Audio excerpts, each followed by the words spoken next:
We've worked on restoring hip extension on the right hip, and that made a difference in the leg length.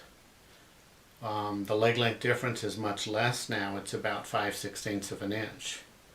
So we're going to just try a heel lift of 1/4 inch inside a shoe on the left, and that seems to be the limit of tolerance for most people. And I don't think that we're going to have to go with a built-up shoe, so that pleases me. His right leg is in less external rotation, so that was in response to treating the hip, I think, and we'll pay more attention to that on his next visit.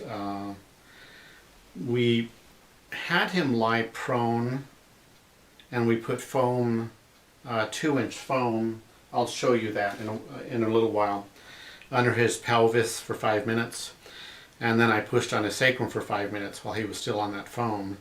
And that treatment greatly improved his pelvic mobility. So now I can take up the slack and I can spring it and it recoils. On the other side, I can take up the slack, I can spring it and it recoils. So let's have you lie on your stomach now. I treated the hip by simply engaging it into anterior glide, which is a component of hip extension, and did that for less than 2 minutes. And I'll teach him how to maintain that gain. And just relax, just relax. And we have now symmetrical hip extension. That's about 15 degrees. The sacrum, I want to see if that camera angle is still appropriate.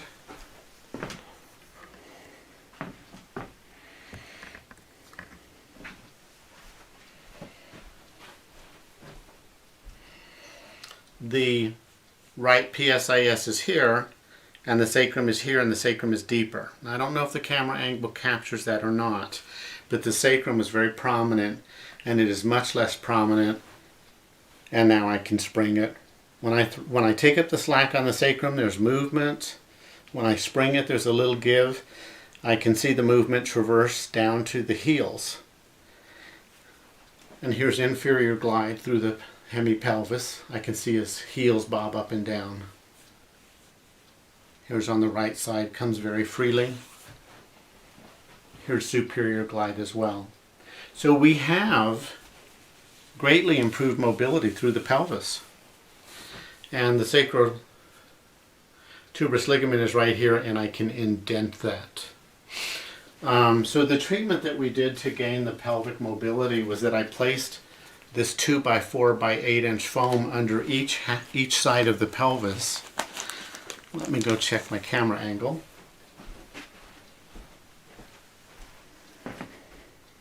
Yeah, so we just placed it vertically under the anterior bony pelvis on both sides.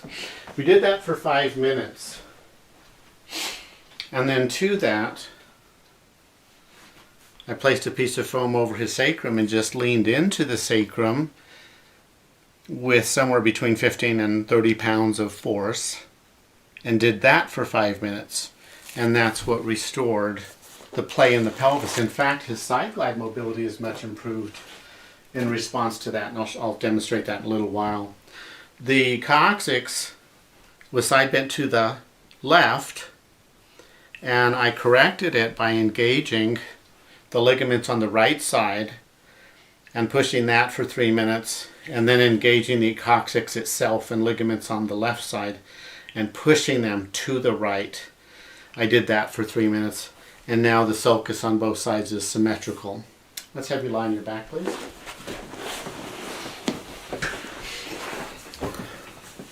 And without directly treating it, this side glide is now much improved, and that side glide may have contributed to some of the apparent leg length difference.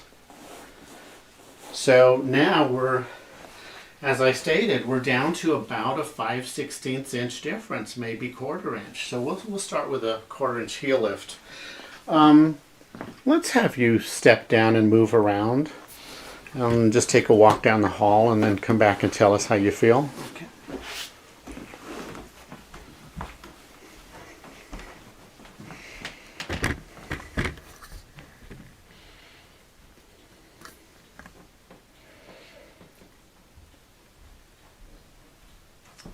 And then let's have you sit in this chair.